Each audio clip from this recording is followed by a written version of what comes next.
An original narrative, created especially for Shadows of Love.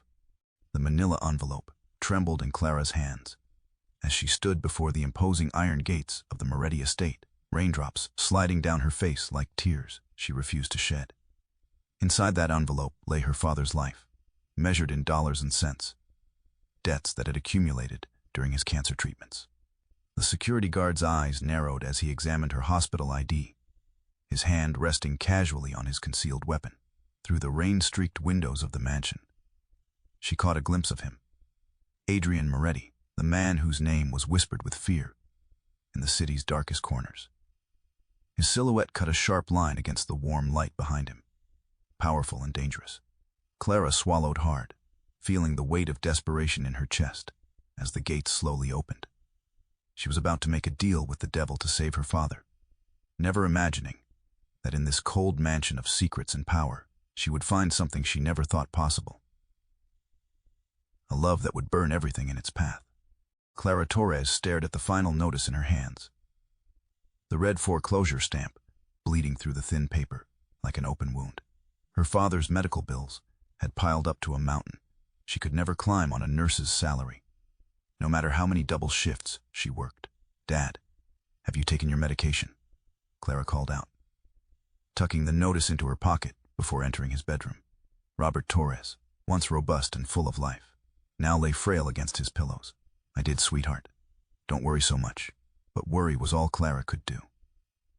3 years of aggressive cancer treatments had drained their savings, mortgaged their home, and maxed out every credit card.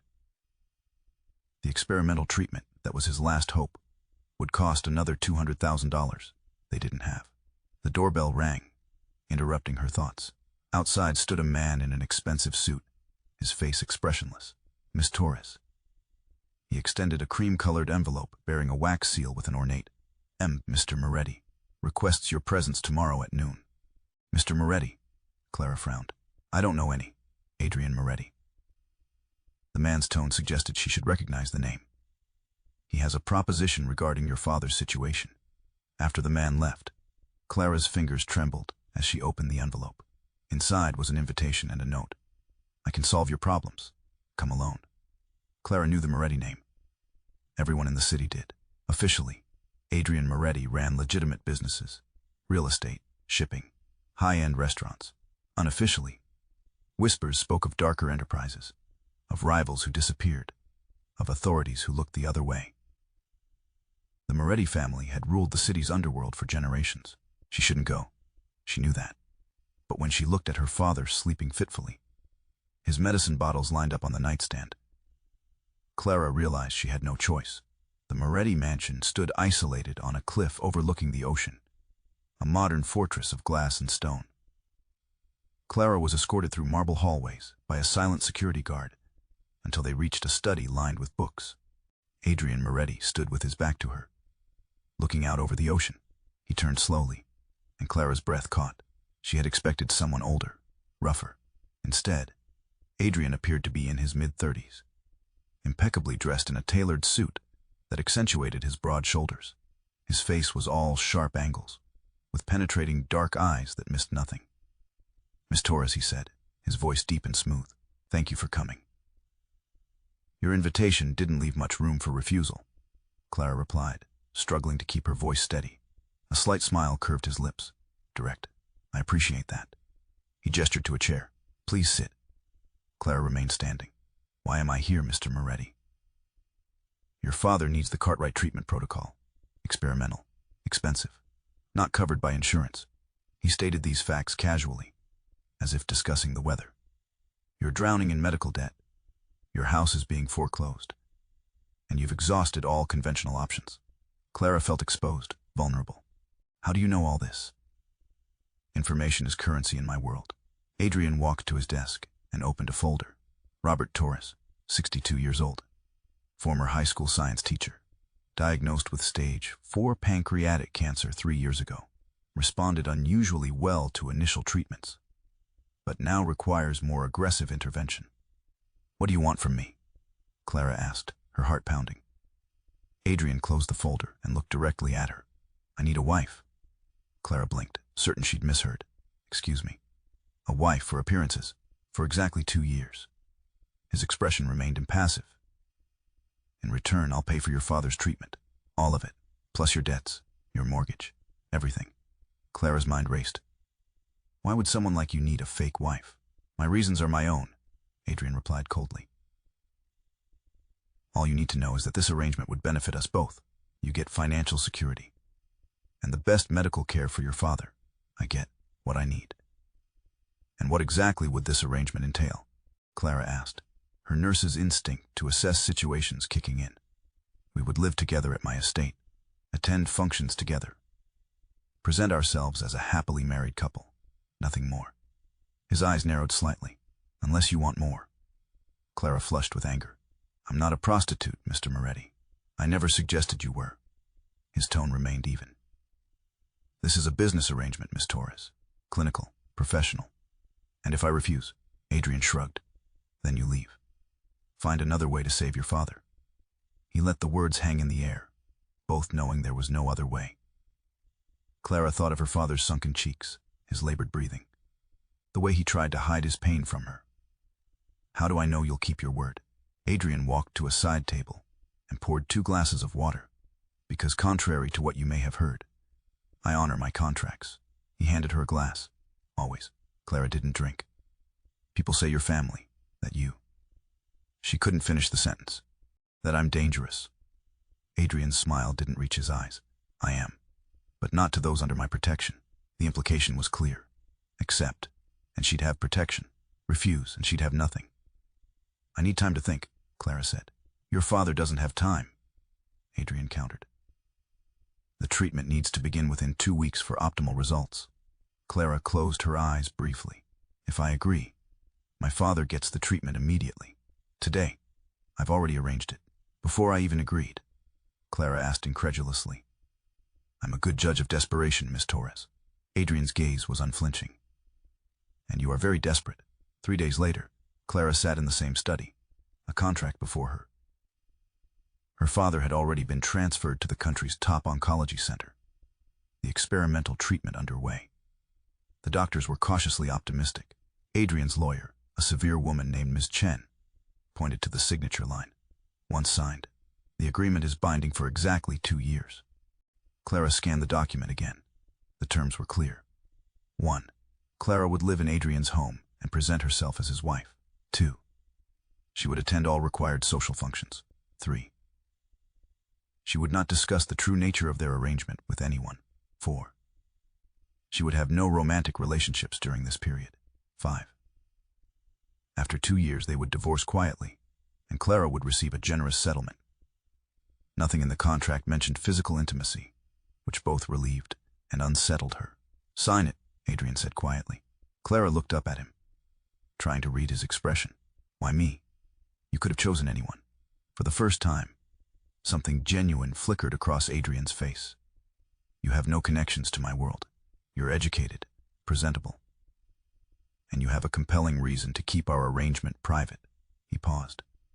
And your background check was clean. Clara took a deep breath and signed her name. As she did, she couldn't shake the feeling that she'd just made a deal that would change her life in ways she couldn't possibly imagine. The wedding was a cold, calculated affair. No family present. Just witnesses from Adrian's organization and a justice of the peace who seemed nervous throughout the ceremony. Clara wore a simple white dress purchased by Adrian's staff. He slipped a massive diamond ring onto her finger without meeting her eyes. You may kiss the bride, the justice said tentatively. Adrian leaned forward and pressed his lips briefly against hers. It was perfunctory, emotionless. Yet Clara felt an unexpected jolt of electricity that disturbed her. That evening, a car delivered Clara to the Moretti mansion, now her home. A stern-faced housekeeper named Mrs. Vega showed her to her suite of rooms, separate from Adrian's, but connected by a shared sitting room.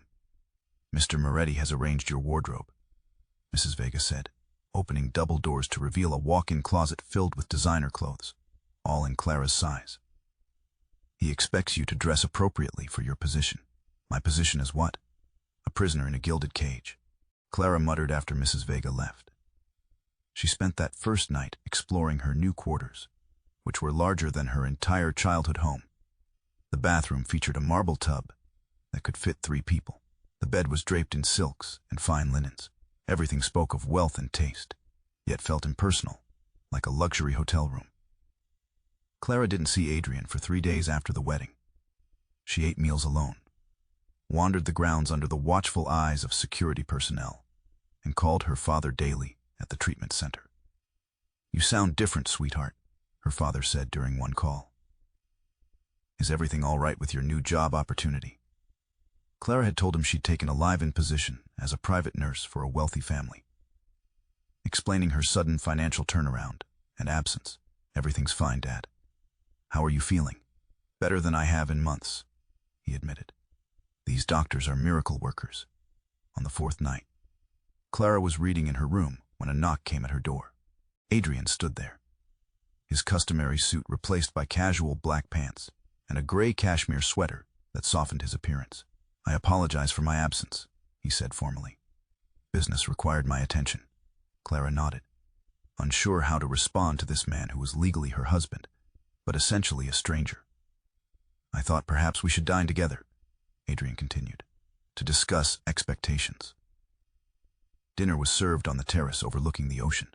The chef had prepared an elaborate meal, and Adrian selected wines with expert knowledge. Under different circumstances, it might have been romantic. "Your father's doctors report improvement," Adrian said between courses. "The treatment is working better than anticipated." "Thank you," Clara said sincerely. "Whatever else happens between us, I'm grateful for that." Adrian studied her for a moment. "You genuinely care for him?" "Of course I do. He's my father." Family loyalty is not always a given. Something dark passed behind Adrian's eyes. "Is that why you needed a wife?"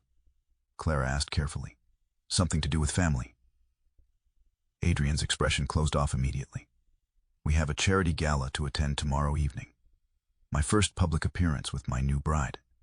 He changed the subject smoothly. "You'll find appropriate attire in your closet. We should arrive together. Act affectionate, but dignified." "I'm not an actress," Clara warned. "You don't need to be. Just follow my lead and smile." Adrian's tone softened slightly. "This doesn't have to be unpleasant, Clara. We can be civil to each other, perhaps even friendly." The next evening, Clara wore a midnight blue gown that hugged her curves before flowing gracefully to the floor. When she emerged from her room, Adrian's eyes widened almost imperceptibly. "You look beautiful," he said, offering his arm. The gala was held at the city's art museum, filled with the elite of society. Clara felt eyes following them, as Adrian guided her through the crowd, his hand resting possessively at the small of her back. "Adrian, you old devil." A silver-haired man approached them, his smile not reaching his eyes. "No one told me you'd gotten married." "Victor," Adrian nodded coolly. "May I present my wife, Clara?"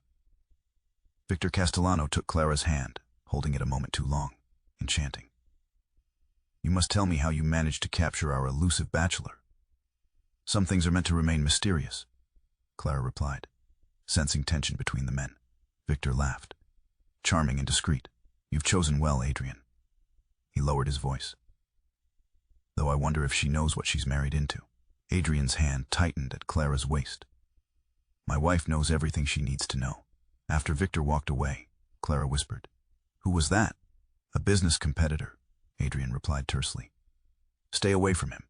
Throughout the evening, Clara noticed the deference shown to Adrian, the way conversations hushed when he approached, how people seemed both attracted to and afraid of his presence.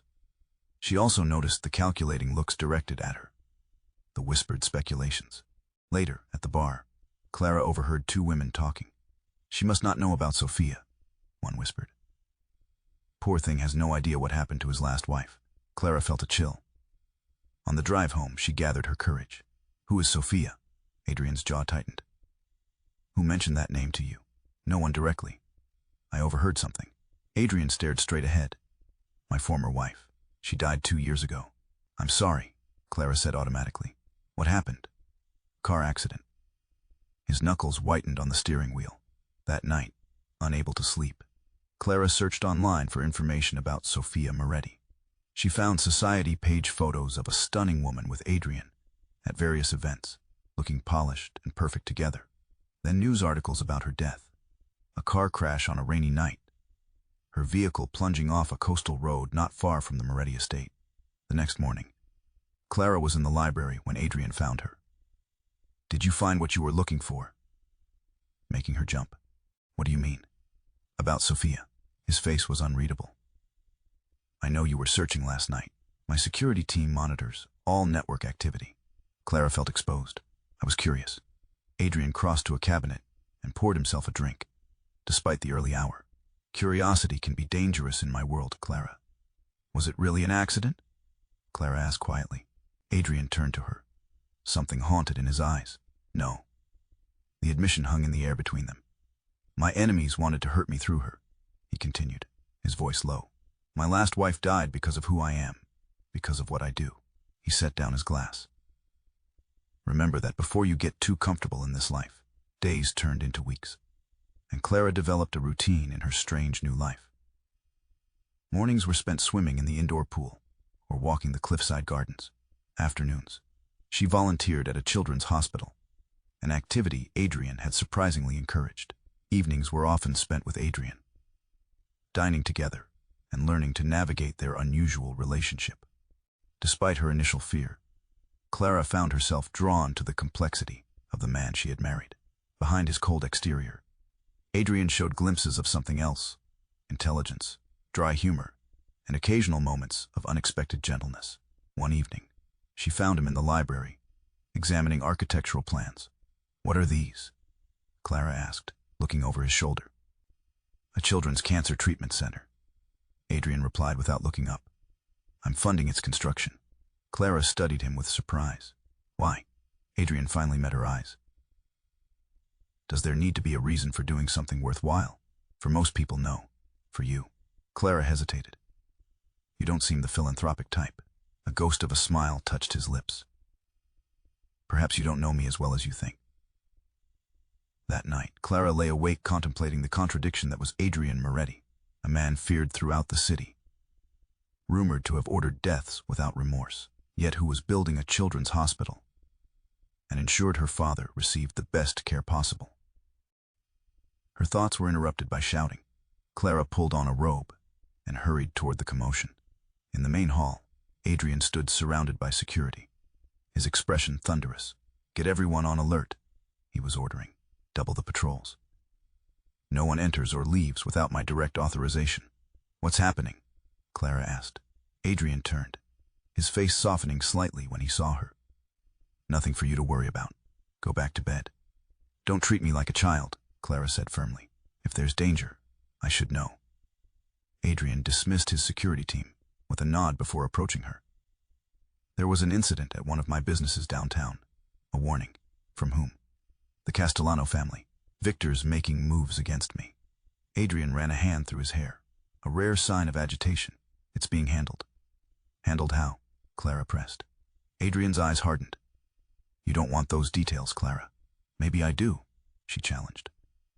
"Maybe I want to know exactly what kind of man I've married." "No," Adrian said quietly. "You don't." 2 days later, Clara was returning from the hospital when gunshots exploded around her car. Her driver swerved violently, shouting into his radio as bullets shattered the rear window. Clara screamed, ducking down as the car accelerated wildly through traffic. When they finally reached the mansion, Adrian was waiting, his face a mask of cold fury. The moment she stepped from the car, he pulled her against him, his body tense with rage and something else: fear. "Are you hurt?" he demanded, his hands moving over her arms, her face. "No," Clara whispered, shaking uncontrollably. "What was that?" "Pack a bag," Adrian cut her off. "We're leaving in 20 minutes.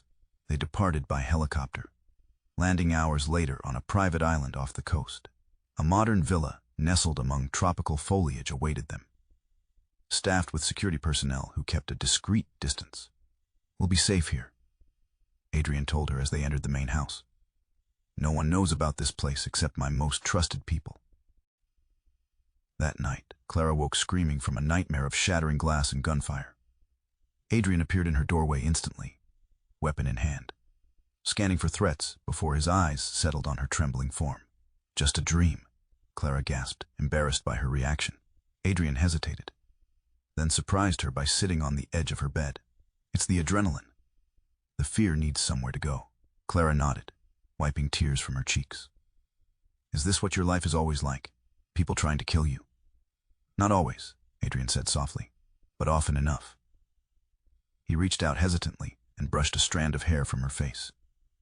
I never meant for you to be caught in this. Why did you really marry me, Adrian? Clara asked, her voice barely above a whisper. The truth this time. Adrian was quiet for so long that Clara thought he wouldn't answer. Legitimacy, he finally said. I'm trying to transition my businesses away from certain activities. Having a respectable wife, someone completely separate from my world, helps with that image. So I'm just a prop in your redemption story? Clara asked, hurt despite herself. You were supposed to be, Adrian admitted, but you've become more. The air between them charged with tension. Clara was acutely aware of his proximity, of the thin nightgown she wore, of the way his eyes had darkened. More what? She whispered. Instead of answering, Adrian leaned forward slowly, giving her time to pull away. When she didn't, his lips met hers in a kiss, unlike their wedding day's perfunctory touch. This kiss was tentative at first, then hungry, deepening as Clara responded. Adrian pulled back suddenly. I shouldn't have done that. Why not? Clara asked, breathless. Because you don't know what you're getting into. His voice was rough. Because once I start, I don't know if I can stop. Clara reached up to touch his face. What if I don't want you to stop? Adrian caught her hand, pressing a kiss to her palm. You deserve better than me, Clara. Let me decide what I deserve, she replied. Adrian studied her face, conflict evident in his eyes. Finally he stood. Not like this. Not when you're vulnerable from what happened today. He moved toward the door, then paused. When if this happens between us, it will be because you're certain, not because you're afraid. The next night, after a day spent walking the island's shores and talking more openly than they ever had before, Adrian had his own nightmare. Clara found him on the terrace, shirtless and sweating, despite the cool night air. Do you want to talk about it? She asked, joining him. No, Adrian said roughly, then softer. Stay with me anyway. They sat in silence until Adrian spoke again. I've done things, Clara. Things I can't take back. I know, she said simply. And still you're here. Clara turned to him. I'm here. This time when they kissed, there was no pulling back. Adrian lifted her into his arms, carrying her to his bedroom.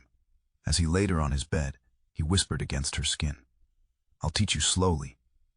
His hands gentle as they explored her body with reverent patience. Everything about me, everything I am, but only if you're sure. I'm sure, Clara breathed, surrendering to feelings she'd fought since the day they met. Clara woke to sunlight streaming through floor-to-ceiling windows, and Adrian's arm draped possessively across her waist. For a moment, she allowed herself to enjoy the warmth of his body against hers. The peaceful expression on his face as he slept, so different from his usual guarded countenance. Reality intruded quickly. She had just spent the night with a man who, by his own admission, had done terrible things. A man whose enemies had tried to kill her. A man she had married for money and security, not love. Yet as Adrian's eyes opened and found hers, Clara couldn't deny the connection between them had become something neither had anticipated. Having regrets, Adrian asked quietly, reading her expression. Trying to figure out if I should, Clara answered honestly. Adrian traced her cheekbone with his thumb. Fair enough. They spent 3 more days on the island, existing in a bubble, removed from the dangers of Adrian's world. They swam in the crystal waters, walked along pristine beaches, and made love with increasing abandon. Adrian revealed parts of himself he claimed no one else had seen. His passion for architecture, his troubled childhood, his complicated relationship with his deceased father. He built the organization through brutality. Adrian explained one evening as they sat on the beach watching the sunset. Expected me to follow the same path. And did you? Clara asked. Adrian stared at the horizon. At first, it was all I knew. He picked up a handful of sand, letting it sift through his fingers. But I've been working to legitimize our holdings, move away from the old ways. Is that why the Castellanos are coming after you? Because you're changing things? Partly, Adrian acknowledged. Victor sees it as weakness. An opportunity to take what my family built. On their last night on the island, Adrian received a call that had him pacing the terrace, his voice low and urgent, when he returned. His expression had hardened back to the man Clara had first met. "We need to return tomorrow," he said. "There's been a development." Back at the mansion, the peaceful intimacy of the island gave way to tension. Security had been doubled, and Adrian spent long hours in his study with his lieutenants. Doors closed to Clara. 3 days after their return, Clara was in the garden when a groundskeeper approached her, discreetly passing her a folded note before walking away. Inside was a phone number and a message. "For your safety, call immediately. Alone." Against her better judgment, Clara used a phone in the pool house to make the call. "Mrs. Moretti," a smooth voice answered. "How good of you to call. This is Victor Castellano." Clara's heart raced. "How did you get a message to me?" "I have people everywhere, my dear. Even in your husband's organization." Victor's tone was conversational, as if they were old friends. "I wanted to give you a warning, out of respect for your innocent position in all this." "What warning?" Clara asked warily. "Leave Adrian," Victor said simply. "Walk away now, while you still can." "Why would I do that?" "Because staying makes you a target," Victor replied. "And because you don't know who you've really married." "I know enough," Clara said defensively. Victor laughed softly. "Did he tell you about the prosecutor who was building a case against him last year? The one who mysteriously drowned? Or the witness who recanted his testimony after his daughter was in a hit and run?" Clara's mouth went dry. "You're lying." "Am I? Ask him yourself." Victor paused. "Better yet, check his private safe. The combination is his mother's birthday, November 24th, 63. Why are you telling me this? Let's just say I prefer not to have collateral damage. You seem like a decent person, Clara. Don't die for a man like Adrian Moretti." The line went dead. Clara spent the next day in turmoil, Victor's words echoing in her mind. That evening, when Adrian left for a meeting, she made her decision. His private office remained locked, but Clara had noticed where he kept the spare key. Inside, she located the safe behind a painting. With trembling fingers, she entered the combination Victor had provided. The safe opened. Inside were documents, flash drives, and a gun. Clara removed a folder labeled Contingencies and began to read. What she found made her blood run cold. Detailed plans for dealing with various threats, including judges, witnesses, and rival family members. Some had checkmarks beside them, indicating completion. So absorbed was she in her discovery that Clara didn't hear the door open. "Find what you were looking for." Adrian's voice was deadly quiet. Clara spun around, the folder clutched to her chest. "Adrian, Who told you the combination?" he demanded, crossing the room in swift strides and taking the folder from her hands. "No one," Clara lied instinctively. Adrian's laugh was bitter. "Don't insult my intelligence, Clara. That combination isn't written down anywhere." Seeing no point in further deception, Clara straightened her shoulders. "Victor Castellano contacted me." Adrian's expression darkened dangerously. "And you believed him enough to break into my private safe?" "I needed to know the truth," Clara said, fighting to keep her voice steady. "These plans, these people marked off. Did you have them killed?" "Some," Adrian admitted, his honesty startling her. "Others were paid off, threatened, or otherwise persuaded." Clara backed away from him. "You told me you were trying to leave that life behind." "I am," Adrian insisted, "but not by pretending the past doesn't exist. These aren't just in the past." Clara pointed to the folder. "Some of these plans are dated this year." Adrian ran a hand through his hair in frustration. "The world I operate in doesn't allow for clean breaks, Clara. I can't just announce my retirement and expect everyone to respect it. So what's your endgame? Continue ordering hits while building children's hospitals?" "My endgame," Adrian said sharply, "is to build something legitimate enough that when I finally walk away, it survives without the criminal elements. But until then, I do what's necessary to protect what's mine." His eyes locked with hers. "Including you." Clara felt tears threatening. "I don't know if I can live with this, Adrian." "You already are," he pointed out gently. "The only difference is now you've seen the evidence." That night, Clara lay awake in her own room, contemplating her options. She could leave. Adrian had made it clear he wouldn't stop her. Her father's treatment was paid for.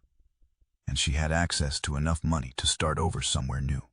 But leaving meant abandoning Adrian to his fate. Despite everything, Clara couldn't deny the feelings that had grown between them. More importantly, she recognized the genuine effort he was making to change, however imperfect his methods. The next morning, Clara made a decision. She found Adrian in his study, reviewing security footage. "Victor Castellano contacted me through one of your groundskeepers," she said without preamble. "A man with a scar on his right hand." Adrian looked up, surprise evident on his face. "Why are you telling me this?" "Because I've made my choice," Clara said firmly. "If we're going to have any chance together, we need truth between us. All of it." Adrian studied her for a long moment. "You're staying." "I'm staying," Clara confirmed, "but with conditions. I want to know everything. Your plans, your businesses, all of it. No more secrets."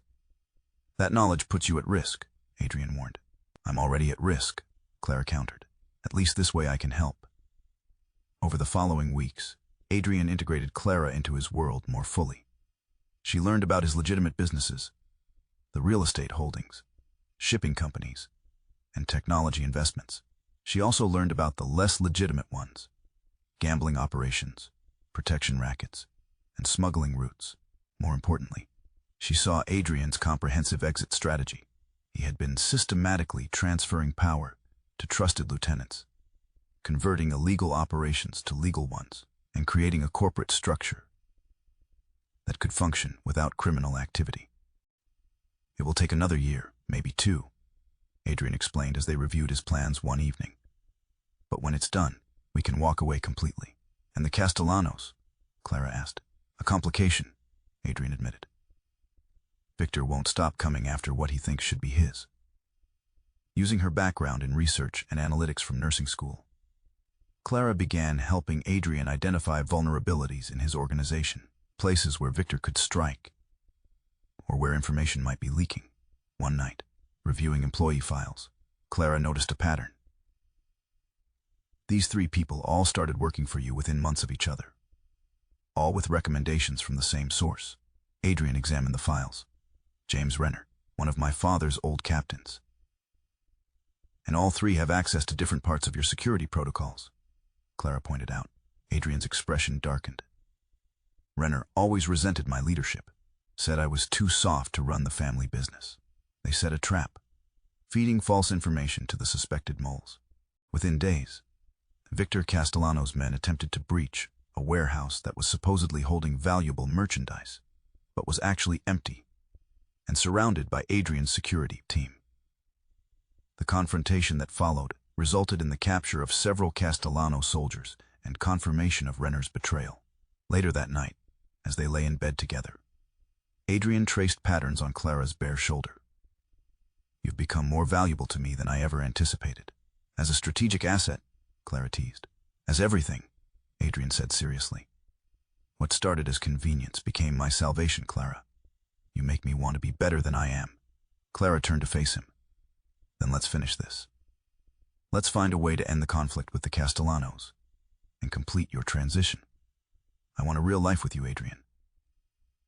One that doesn't involve looking over our shoulders constantly." Adrian pulled her closer. "That's what I want too, more than anything." The plan was set in motion on a rainy Tuesday evening. Adrian had arranged a meeting with Victor Castellano at neutral ground, an abandoned warehouse by the docks owned by neither family. The pretext was negotiation, a potential truce in the escalating conflict. "I don't like this," Clara said as she watched Adrian check his weapon. "Victor would never agree to peace. It has to be a trap." "Of course it's a trap," Adrian replied calmly. "That's why we're setting our own." The strategy was elaborate. While Adrian met with Victor, his security team would surround the warehouse. Once they had evidence of Victor's intentions, which they were certain included assassination, they would move in. The evidence would be delivered to certain law enforcement contacts who owed Adrian favors, ensuring Victor's arrest without implicating Adrian. "Stay here," Adrian told Clara firmly. "The mansion is the safest place for you." Clara nodded. But as soon as Adrian left, she went to his office. Something about the plan bothered her. It seemed too straightforward, and Victor was anything but predictable. reviewing the security plans one more time. Clara noticed something they'd overlooked. The meeting location had been suggested by an intermediary, one of the few people Adrian still trusted from his father's old guard. But what if that trust was misplaced? Clara tried calling Adrian, but he didn't answer.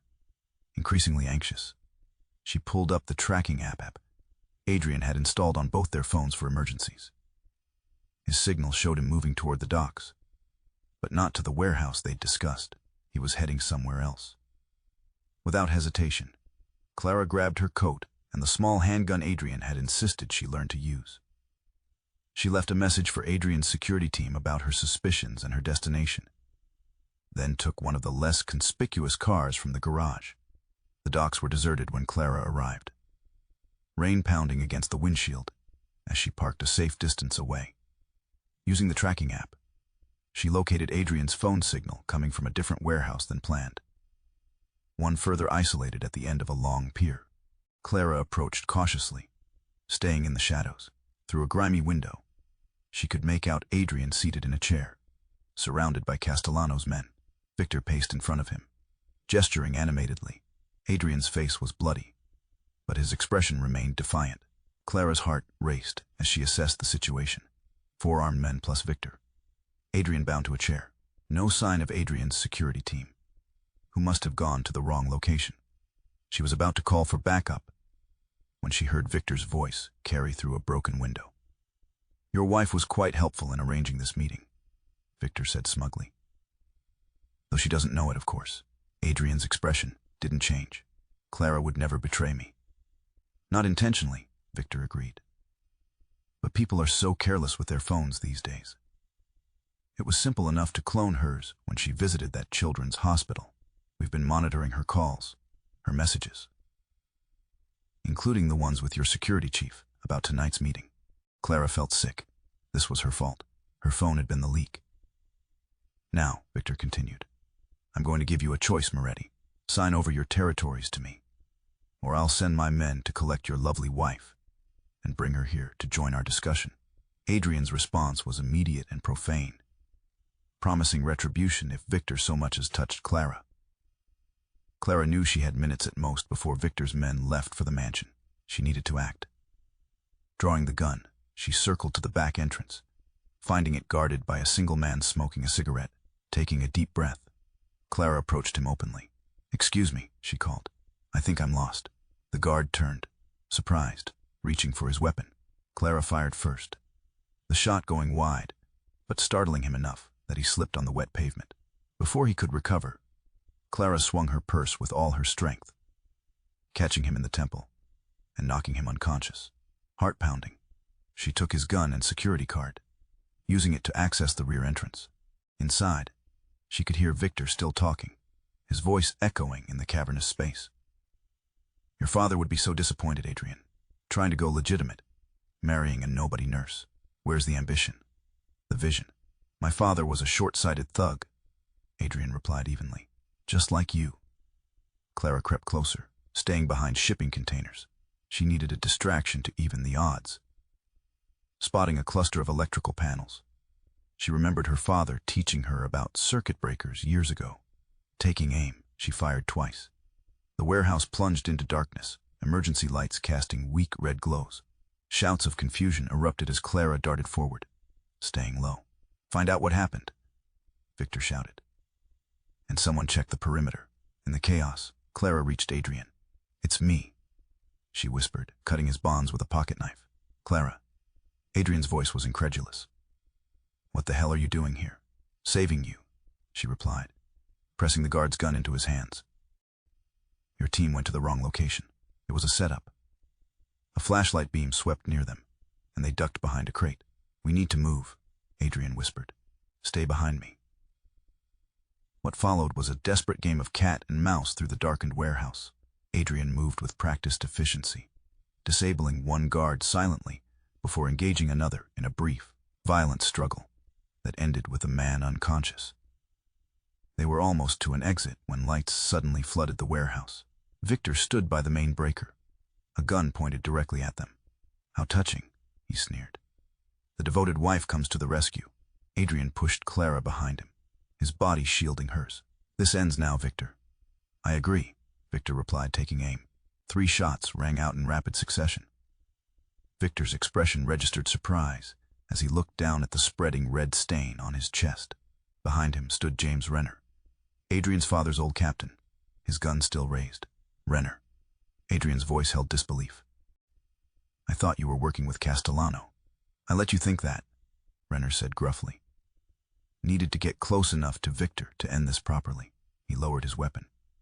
"Your father saved my life once. Said I owed him a debt. Consider it paid." Outside, sirens wailed in the distance. "Police," Renner said. "Anonymous tip about Victor Castellano's illegal activities. Nothing about you. You should go." Adrian hesitated, then nodded. "We're even now." As they slipped away into the rainy night, Clara clutched Adrian's hand. "Is it over?" Adrian pulled her close. "With Victor gone, his organization will fracture. And with the evidence we've gathered, the police will dismantle what's left." He kissed her forehead. "It's time for us to disappear." One year Clara placed fresh flowers on the small patio table, enjoying the warmth of the Mediterranean sun on her face. From this hillside villa, the sea stretched endlessly before her, blue and tranquil. Behind her, the door opened as Adrian emerged from his home office. "Your father's flight lands at 3, he reminded her, wrapping his arms around her waist and pressing a kiss to her neck. "We should leave for the airport by 1. Clara leaned back against him, savoring the simple pleasure of his embrace without fear or danger shadowing them. "I can't wait for him to see the new house. He's going to love the garden." After that night at the docks, they had executed the final phase of Adrian's exit strategy. His legitimate businesses were transferred to a trust, managed by carefully vetted executives. The remaining criminal enterprises were dismantled or handed over to authorities through anonymous tips. They had disappeared with new identities, leaving the Moretti name and all its burdens behind. Now they lived quietly in a coastal town in southern Spain. Adrian ran a sustainable architecture firm, designing eco-friendly buildings across Europe. Clara had opened a small wellness clinic that served the local community. No one here knew of their past. They were simply Adrian and Clara Reynolds, a successful professional couple who valued their privacy. "Any regrets?" Adrian asked, a question he still posed occasionally, as if giving her permission to change her mind. Clara turned in his arms. "None." "You?" "Only that I didn't meet you sooner," he replied, his eyes softer now than they had been a year ago, holding hers. "Before I became the man you first met." "That man brought me to this one," Clara said, touching his face gently. "I wouldn't change our story, even the darkest parts." Later, as they drove along the coastal road to the airport, Adrian reached into his pocket. "I have something for you." He handed her a small velvet box. Inside was an antique locket on a delicate gold chain. "It was my grandmother's," Adrian explained as Clara opened it to find a tiny photograph of them on their Spanish wedding day, a simple, genuine ceremony unlike their first. "She was the one person in my family who tried to show me a different path. I think she would have approved of who I've become with you." Clara felt tears prick her eyes as Adrian pulled over at a scenic overlook. He took the locket and fastened it around her neck. "When I said I would teach you slowly, that first night on the island," Adrian said quietly, "I never imagined how much you would teach me instead, about redemption, about what love should actually feel like." Clara leaned across to kiss him, a kiss full of the journey they had taken together. "The sweetest kind of love," she whispered against his lips. As they continued toward the airport, Clara thought about the unlikely path that had brought them here. A desperate deal with a dangerous man had led to something neither of them had expected to find. A second chance, a new beginning, a love that had survived the darkest circumstances to emerge stronger. Adrian reached for her hand, his thumb brushing over her wedding ring, a simple band that had replaced the ostentatious diamond of their arrangement. No more pretending, no more facades. Just two people who had found each other against impossible odds and fought to build something real from something that had begun as anything but. "The sweetest kind of love," Adrian echoed, squeezing her hand as they drove toward their future. "And the strongest,"